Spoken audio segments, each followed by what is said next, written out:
essential oils, scientifically documented to carry the highest level of oxygenating molecules of any substance known to man. Essential oils contain minerals. Essential oils are a catalyst because they're made up of oxygen, amino acids, and their function is to carry nutrients into the cells of the human body. How many of you in this room today would love to have better brain power, better memory retention? Absolutely. Essential oils have the ability to digest chemicals in the human body. Essential oils have the ability to stimulate the secretagogues for producing human growth hormone and antibodies for thyroid support. Essential oils have the ability to stimulate enzymatic activity in the human body for better digestive function. That's why I say and will continue to say essential oils are the missing link of modern medicine. Learn what it's like to feel alive and to have the spirit of energy and clarity of mind and the ability to go and do and give life to others. We can only do it through being an example. You are about to listen to what may be the most life-changing health information you have ever heard. You will learn why plant substances, known as essential oils, are the missing link in our search for vibrant health and longevity.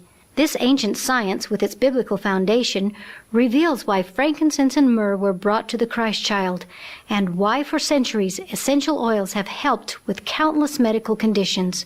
Dr. Don Gary Young was the first to conduct clinical research in North America over 18 years ago on the use of essential oils for the treatment of degenerative disease.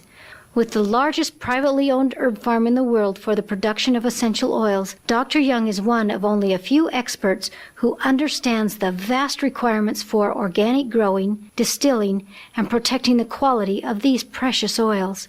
For those who are looking for new truth with healing of different dimensions, this may be your answer. Let's join Dr. Young now in one of his most fascinating lectures. Essential oils, just to give you a real simple analogy, if we were to take the oil from the plant, or just take the plant and the human body and put them side by side, we could do some very interesting comparisons. You see, in the human body we have a substance called blood, and that blood has a very specific purpose. That purpose is to transport nutrients to the cells, to nurture and feed the cells. One of the primary agents in that blood that is responsible for the delivery of the nutrients through the cell wall is called oxygen. If we take the oxygen out of the blood, what happens? We would die very quickly. The cells begin to mutate and give off a toxic gas that creates a host for disease. And today we live in an environment where we are deprived of oxygen because of the air we breathe, the food we eat, and the water that we drink. And because of that, we have set ourselves up to be victims. And it's quite obvious what's going on in our world today. Well, when we look at essential oils, they have the same role and play the same function in the plant as the blood does in the human body. How many of you have cut your finger? And what happens? You bleed. Why do you bleed? Exactly, to cleanse and to kill the bacteria, because you have to do that to start the regeneration process of the tissue. Okay, how many of you ladies have seen a leaf on one of your houseplants torn or damaged? And what comes out? It's a liquid, isn't it? It's called the resin by some. Some call it the blood of the plant. Some call it the life force of the plant, but it's the same thing. It bleeds. It bleeds to cleanse that part where the plant is damaged, to kill the bacteria. You see, the essential oil is like the blood. It's a transporter. And the primary ingredient inside that oil is called oxygen. It has been discovered and determined now through research and the translation of papyrus and hieroglyphics in Egypt that oils were the first medicine of man. Even before herbs were used, oils were extracted from the plant and used before the actual plant was used. And as of 3 years ago, it was documented that essential oils produce the highest level of oxygenating molecules of any substance known to man. So when we think about that we can get actual oxygen from the oil, it's quite exciting. Now, not only can we get oxygen from the oil, but we also get negative ions, and we get ozone. Are they important to us? Why? Can bacteria live in ozone? Can bacteria live in a negative ion environment? No. You know, it's interesting when you look at what's going on in our world, because there's a big wave that has hit the United States called antioxidants. Right? And everybody's looking for antioxidants and antimicrobial substance to take. We're just going to walk through some things real quickly and show you why essential oils are the missing link in our health field today and why everyone and every home needs to have them. Let's look at what the human body is up against today. And we look at what's causing the poisons that we're inhaling, the industrial contamination that's affecting our air. Look at the foods that we're eating today, fried foods in grease that causes carcinogenic activity in the blood, foods that are devaluated and therefore we get no enzymes from the foods that we're eating, and the foods that were coming from the fields are sprayed with chemicals. The ground is saturated with chemicals and has been for over 50 years, and we wonder why we can't get good, wholesome food today. Not to talk about the environmental contamination that's going into the aquifer, along with all of the contamination in the entire chain that the human body is subject to. We absorb this not only through the food and the water, but through the pores of our skin and the oxygen that we breathe into our lungs. These chemicals go down into the intestinal tract, and they cause a weakening of the membrane wall, and they leach through into the liver and cause cell mutation. It changes the pH chemistry of the blood, and all of a sudden we've got a problem. We start creating a host for disease, and then we wonder, how can this possibly happen? So detoxification is extremely important today in our lives. It's really interesting to know that essential oils, because of their structure, literally will push chemicals, metallics, out of the cells. How do they do it? Because they have the highest level of oxygenating activity of any substance known to man. And oxygen pushes toxins out and pulls potassium back into the cell. Essential oils will reestablish normal cell function and balance. This is Time magazine. It was a September 12th issue, and I'm sure most of you have seen it. New virus and drug-resistant bacteria reversing human victories over infectious diseases. How can this happen if we have a healthy body? Can we have infection if we're healthy? Can we have cancer if we're healthy? Can we have AIDS if we're healthy? No, of course not. So let's be realistic and look at it. This was quite interesting here, because if we look down here at the bottom, it says more than 850 people have come down with cholera in southern Russia, and officials fear the disease could erupt into an epidemic. While this article was being published and they were talking about 850 people in Russia, they never even made mention of the thousands of people they were digging holes, open pits, and burying in mass graves in South America from cholera. Did anyone see that on CNN? We need to start paying attention and waking up to what's really going on around us. Look at this. Some microbes can reproduce in just 20 minutes. And this article goes on to talk about how the drug makers are fighting back, and yet how that every time they produce a drug, the bacteria or the virus mutates and develops its own immunity to the antibiotic. Now that's quite interesting, because when you know these things are fact, and then when you come to understand oils and realize that at this point in time today, they have not found one virus that can create an immunity against an essential oil.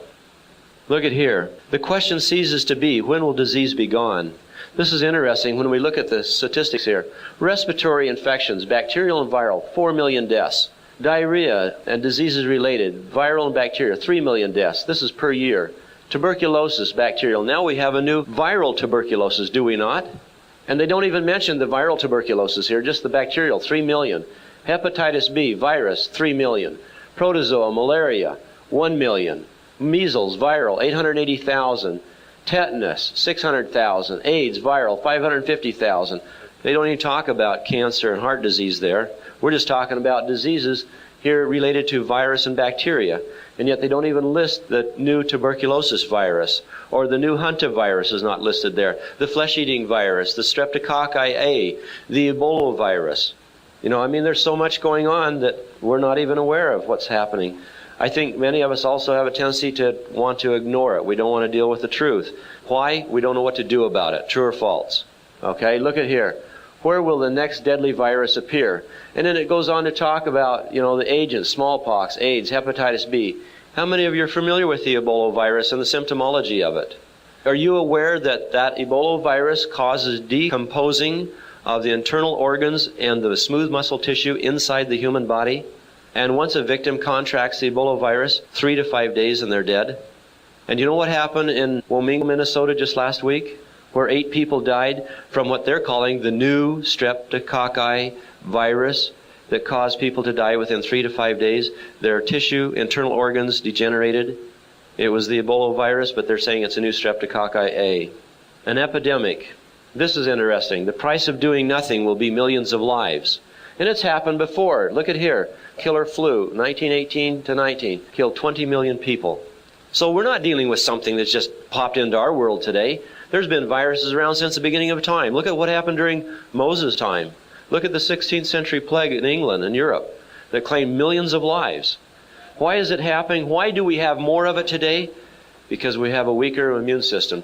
How are we going to build it? How many are familiar with this article out of the Weekly World News, November 8th issue? Cancer flu spreads to U.S.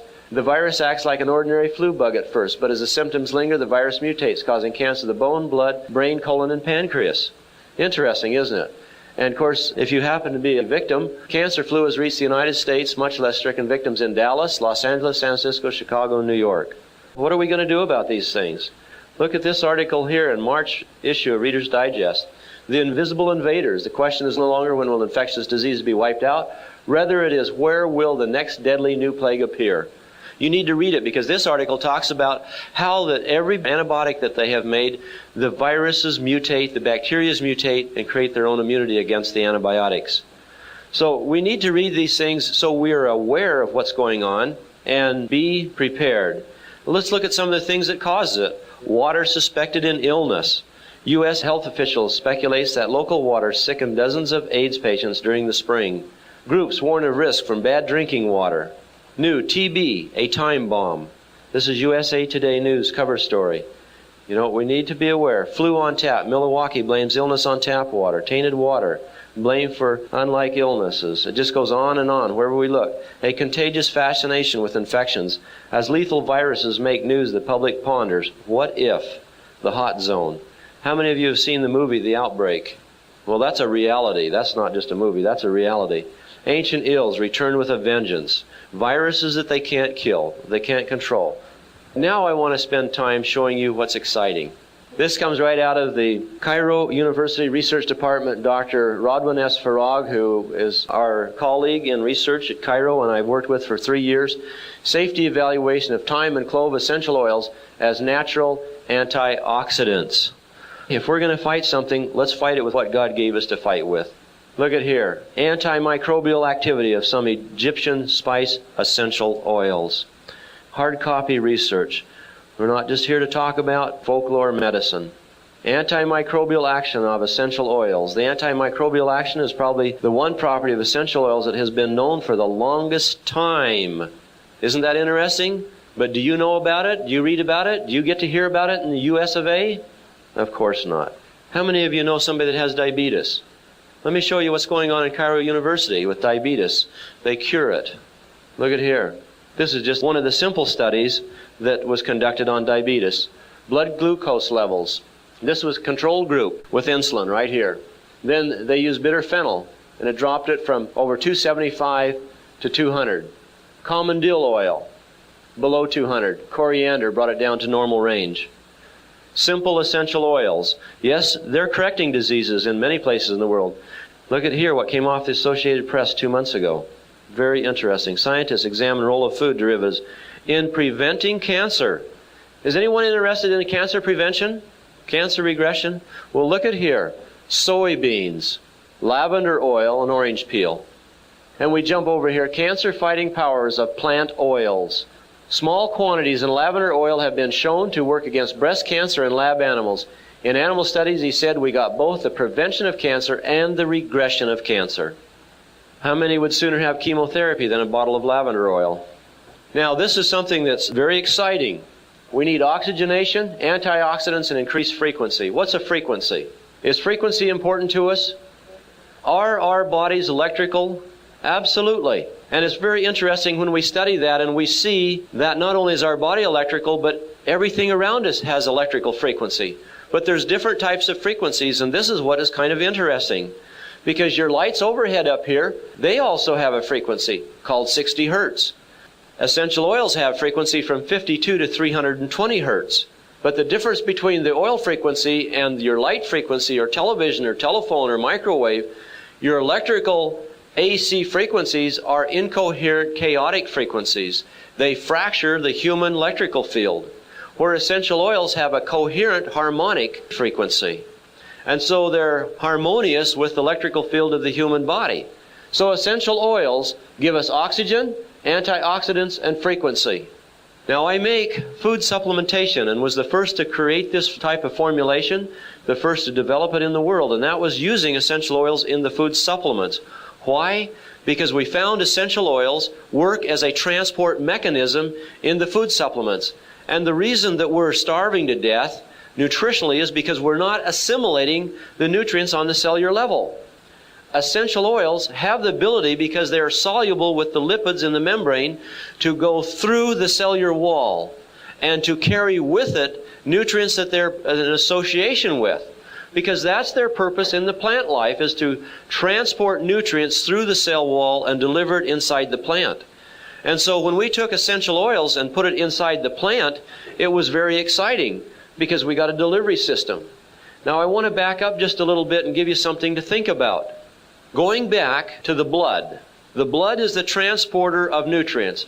Vitamins, minerals, proteins, amino acids, hormones, enzymes. That's the pathway that they travel in to go to the cells. Then the cell wall has to be receptive to those nutrients and those health food ingredients. But when we have a deficiency in oxygen, the cell membrane literally will start to thicken because the pH changes on. And when it thickens, then the oxygen that's present there, also being compromised because of lifestyles, is not able to get the nutrients through the wall. And so we wind up with nutrients in the blood serum, but we can't get it inside the cell. And so we wind up having cell mutation, creating a host for viruses and bacteria and germs. Now, if essential oils are responsible for the oxygenating molecules, they are antiviral, antifungal, antibacterial, and immunostimulating, which I'm going to show you in a minute, hard copy from the medical research. And they have the ability to transport nutrients, that they are the life force of the plant. What do you suppose happens to that oil when we cut the plant and dehydrate it? We evaporate 98% of that live substance that is responsible for the healing force of that plant.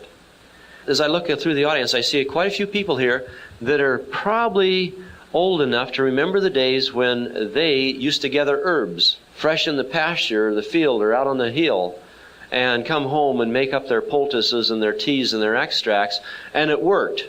And so you tell your children about it, and your children get sick, and they go down to the health food store and buy a bottle of that same herb in a capsule form, take it home and take 6 bottles of it, nothing happens. And we wonder why. It is because modern man has taken the life force out of the herbs by dehydration. And so when I discovered that or learned about that, that's when I started spraying the oils back into the powdered herb, and it brought back the bioavailability of the nutrients that weren't there before or available to us before, because the catalyst agent had been evaporated out of them. So we were the first to put essential oils back into the plant and reestablish that activity. So if we want to cleanse our body, we want regeneration, and we want immunity, then we've got to start working on self, inside out and outside in. And it's really beautiful because we can create that simply by putting oils on the body. Now, look at lemon oil. Lemon oil is pressed from the rind, or the peeling. Now, this is taken right out of my French medical encyclopedia. This is hard copy research. This is not my work. And, of course, you can see that it's in French, Latin. And so what we're looking at here, where it says active principles, these are the constituents or the chemical ingredients found inside of that lemon oil that are identifiable. Many have not been identified yet. And we look right here, there's one agent here, sesquiterpenes, and I'm going to talk a little bit about it as I go along. Sesquiterpenes. The reason that's important is because they just found in 1994 at the Medical University of Berlin, Germany, and Vienna, Austria, that sesquiterpenes go beyond the blood-brain barrier. Now, I don't know how important that is to anyone, but I'll just kind of fill you in a little bit. It was stated by the Medical Association in October 1993 that if we, quote, could find an agent that would go beyond the blood-brain barrier, we could treat MS, Parkinson's, Lou Gehrig's, and Alzheimer's successfully. June 1994, it was documented that the agent of sesquiterpenes has the ability to go beyond the blood-brain barrier. and was discovered in high levels in frankincense and sandalwood oils. I attended a 3-day medical conference in Grasse, France, September 5th, 6th, and 7th of 1994. I saw this research presented, and I saw the brain scan slices of before and after the inhalation of frankincense and sandalwood, and how it increased the oxygen production in the limbic system, particularly around the pineal and pituitary gland, and increased the secretion of antibodies, endorphins, and neurotransmitters. Documented hard copy from Berlin and Vienna, Austria. Let's look at lemon oil. Anti-infectious, bacterial, streptococci, antiseptic, bacterial, antiviral. This is how the doctors prescribe lemon oil to be used in the hospitals in Europe. There are 150 hospitals in England alone now prescribing and using essential oils for treatment. In respiratory infections, liver insufficiency in children, digestive insufficiencies, insomnia, phlebitis, thrombosis, and they use it as a disinfectant in the air, in the cabinetry and medical cabinets, and in hospitals throughout Europe. And what do we use in America to disinfect with? Drugs. This is another beautiful oil. Now, I showed you from the Associated Press about lavender, did I not? Look at this one here. This is lavender again. And look at the profile that we see, and there's sesquiterpenes. Now, not only are sesquiterpenes and terpenes able to go beyond the blood-brain barrier, but they also have been found, along with phenols and xenols, to contain the highest level of oxygenating molecules of all of the constituents in the oil. And let's look at what they say lavender will do. This is out of Paris, France, incidentally. And we have antispasmodic, decongestant, muscle decontraction, hypotensive, anti-inflammatory, anti-infectious, staph, cardiotonic, anticoagulant of fluids. And of course they prescribe it for the spasms of the solar plexus, insomnia, dermatosis, infections, allergies. How many of you have taken allergy shots in your life? I mean, isn't that bizarre to know that lavender is used for allergies? In fact, what was discovered 2 years ago was you take lavender oil, and incidentally, it has to be pure lavender oil. This doesn't mean you can just run down to the health food store and buy any old lavender oil that's sold on the market. Because see, in America, people don't understand essential oils. But what they do understand is they understand marketing. And they know how to buy the garbage that's rejected from France and bring it to the United States and cut it with propylene glycol and synthetic constituents like synthetic linalool acetate and put it in the bottle and sell it as essential oil of lavender. And if you don't know the difference, you're just a victim. And so if you go down to a health food store and you see a half ounce of lavender oil on the shelf for $5 to $8 a half ounce, you know that you're getting garbage, because pure lavender oil, you can't buy it in France for that price. So those are things that are very important. And just to give you an understanding, there are 4 hybrids of lavenders, but they're called lavandins. They're not therapeutic for aromatherapy use, but that's what's sold in the United States predominantly, because people here don't know the difference. Our lavender that we produce in France, because we have our own farm in France, we have our own farm in Idaho, we do our own growing. In order to produce the top quality, you have to distill this plant, and that's how the oil is extracted, through steam distillation. It has to be at low pressure, low temperature, and lavender has to be in the chamber for a minimum of 1.5 hours, and better 2 hours. But the commercial distilling in Europe, for the perfume industry, they distill lavender oil in 15 minutes at 400 degrees and up to 150 pounds of pressure. And they pump chemicals into the water while they're doing it. So these are things that are very important for you to know, that it's not a matter of just running out to a health food store and buying oils, because the people who are marketing oils predominantly are in it for the money. They don't care about the purity, and they haven't taken the time to study. I've spent 11 years in Europe, Israel, and Egypt studying the history, working in the universities. My studies have been in the Medical University of Geneva, Switzerland. I started in 1984. The University of Paris. I have worked in 2 hospitals in Paris. I've studied at the Warwick University, the London University, the University of Cairo, where I've spent 3 years working and studying and traveling, the Hebrew University in Jerusalem. And so it's been an incredible study. I spent 5 years off and on in southern France learning the ancient art of distillation so we could maintain that purity. Now let me share with you some of the things that just came out of the Warwick University that I brought back last year on lavender oil. And this is really exciting. Lavender, a native of the Mediterranean region in France, is a major producer. A fragrance component in pharmaceuticals, antiseptic ointments, creams, lotions, cosmetics, including soaps, detergents, creams, lotions, and perfumes, lavender waters, and colognes. However, lavender now is starting to be widely used in aromatherapy for the treatment of burns, scalds, inflammation, wounds, ulcers, eczema, dermatitis, fainting, headaches, migraines, influenza, insomnia, hysteria, tension, infection, asthma, rheumatism, and arthritis. Now, when you can get a bottle of lavender oil for $15, who would want to have aspirin? And this is interesting. This is just the constituents that are responsible for all of that activity in lavender oil. And this is just a small portion. It's interesting to see when we look at the linalool acetate level right here, we're at a 441. And that's a relatively good quality oil. The lavender oil we're producing on the farm in Idaho has a linalool acetate of 67, the highest produced in the world. Look at here, toxicity. Subcutaneous injection in mice showed low toxicity. No human phototoxicity reported.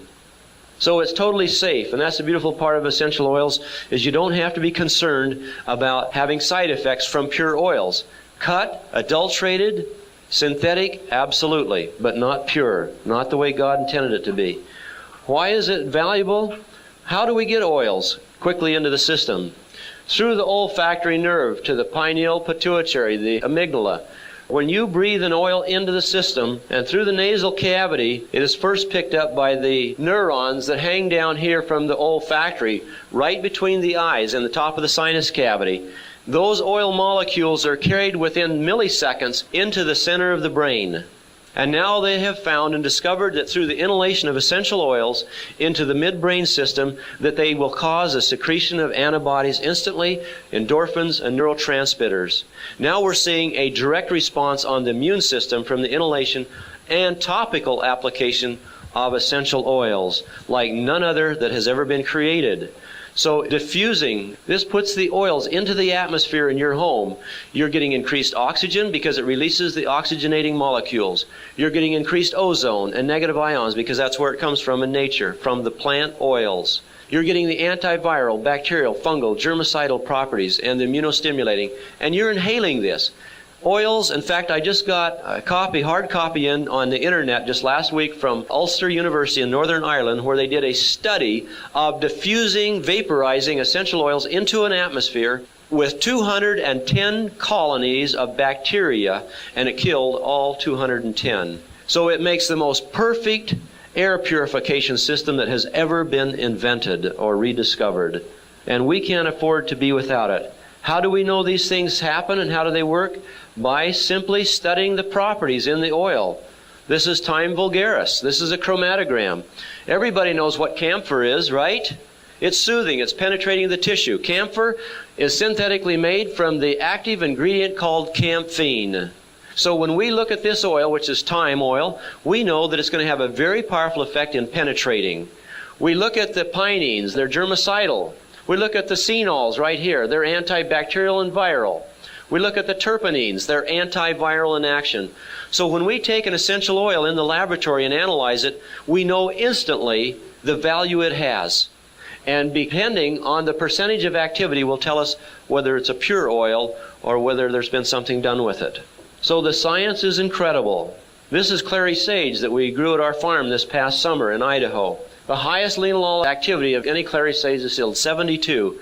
Most clary sage ranges around 57. Down here you have sclerol and transoxide to sclerol. That is what converts to estriol in the human body that produces natural estrogen.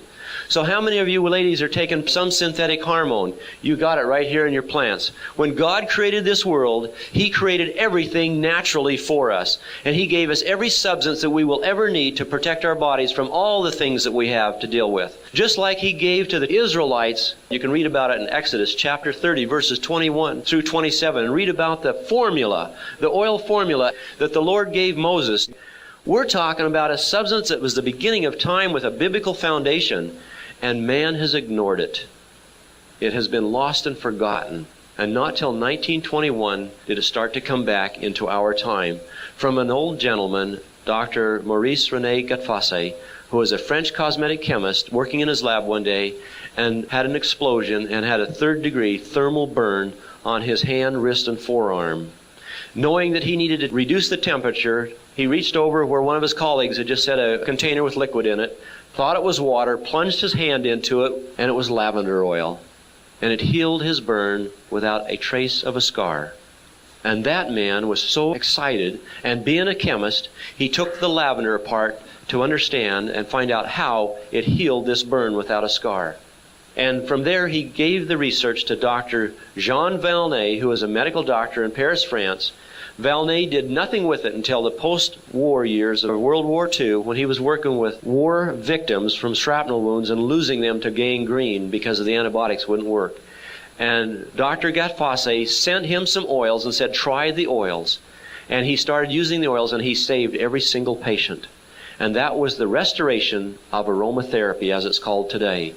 1946. That's how new it is. But yet the studies never really started until 1967. It is the most exciting thing that we have.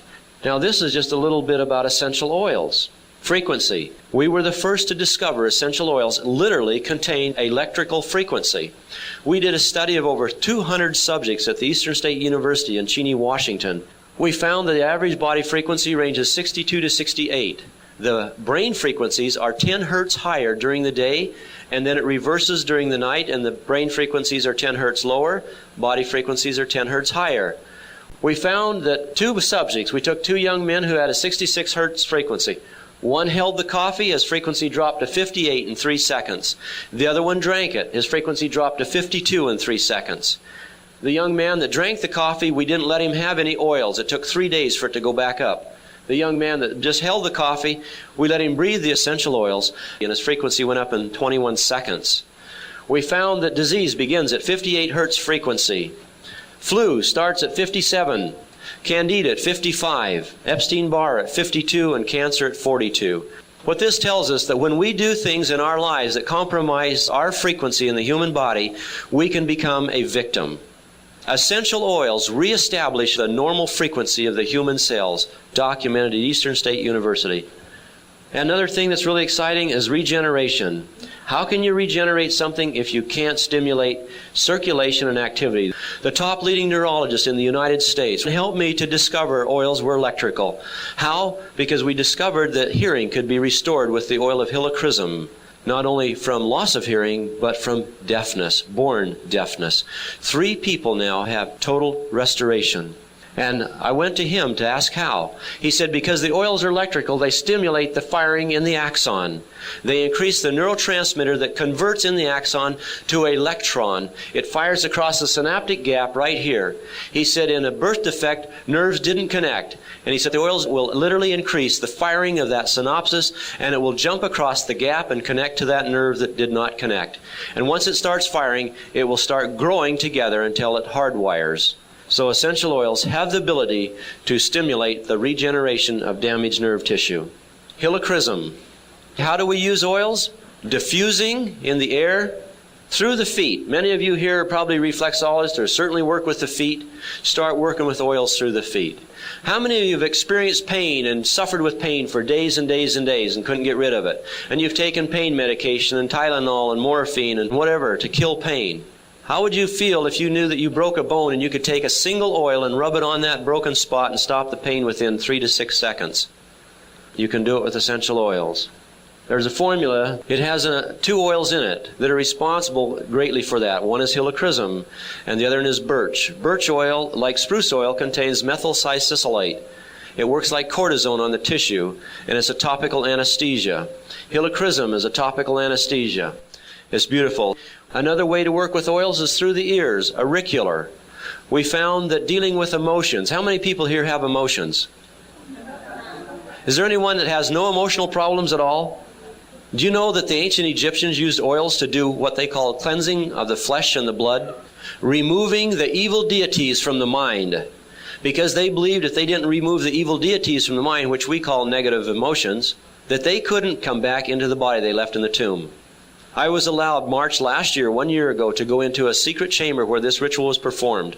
And I was allowed to photograph the walls. And we started translating the hieroglyphics that told about this ritual. It was a 3-day ritual, and they used oils to take the people through it and totally eradicate the negative memory and memory trauma from the people.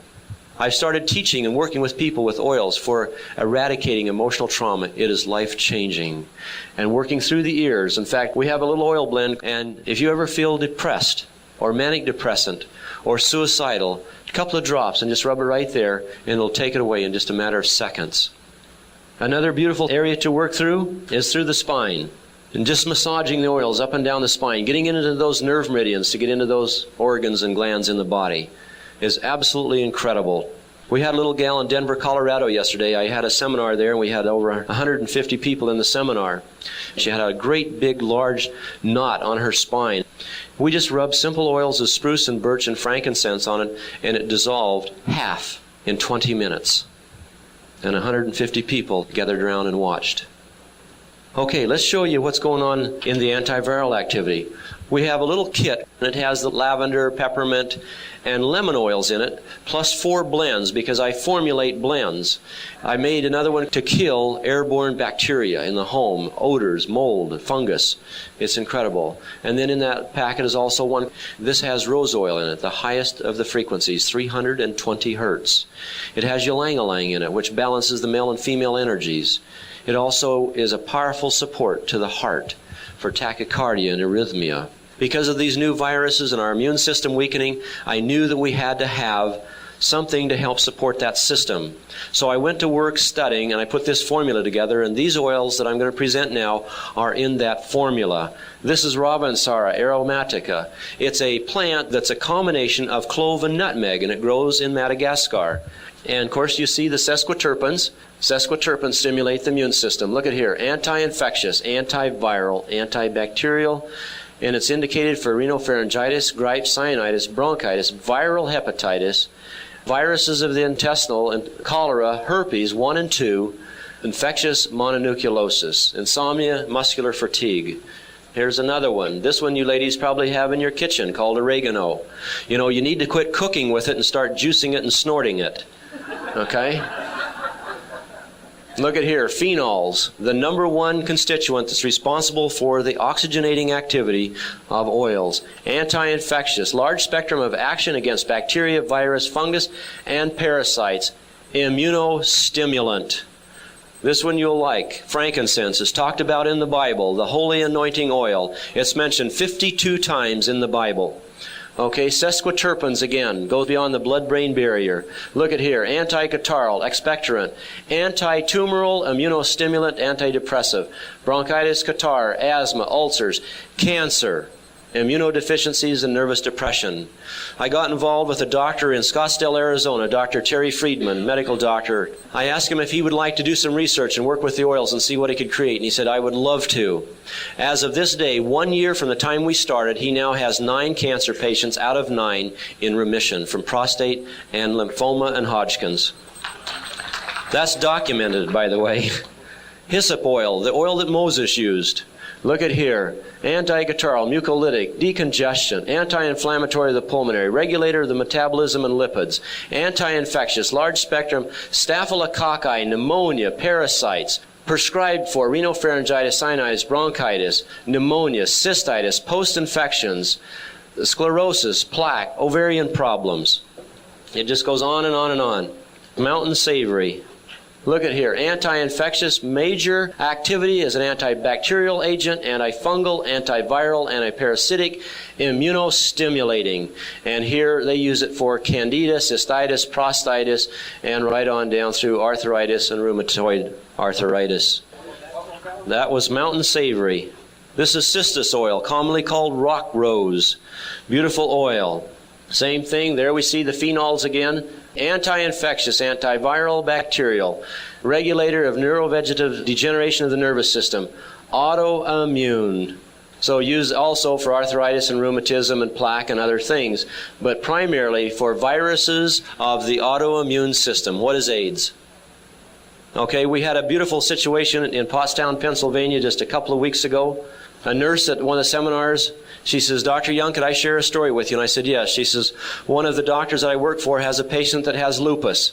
She'd had it for a number of years, and as she's getting older, the lupus has just been progressively getting worse and worse and worse.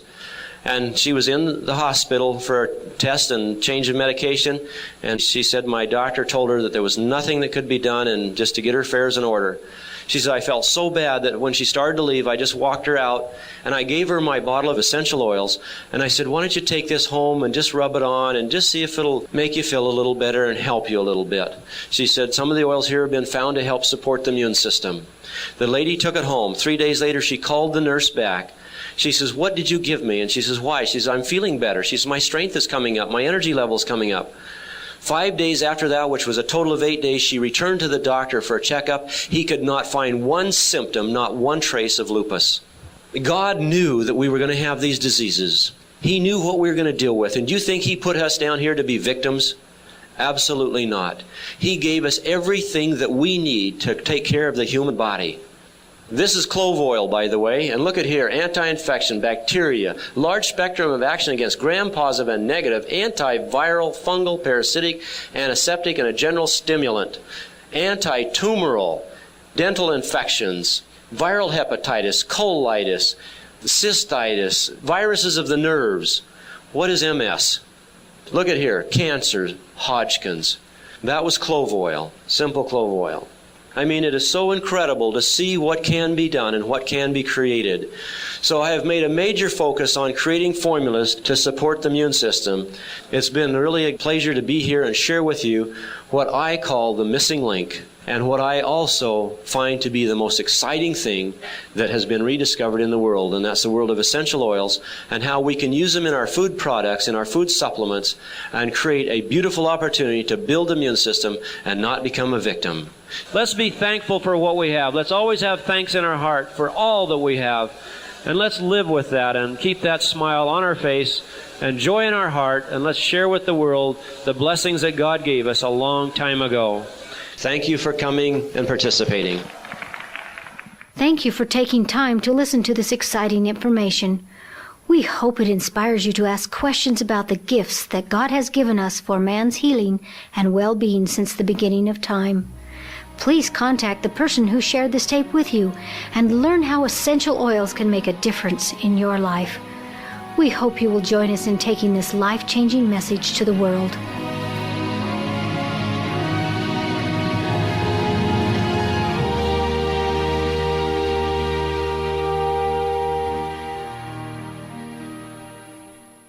This information is for educational purposes only and not intended to diagnose, treat, or cure any disease.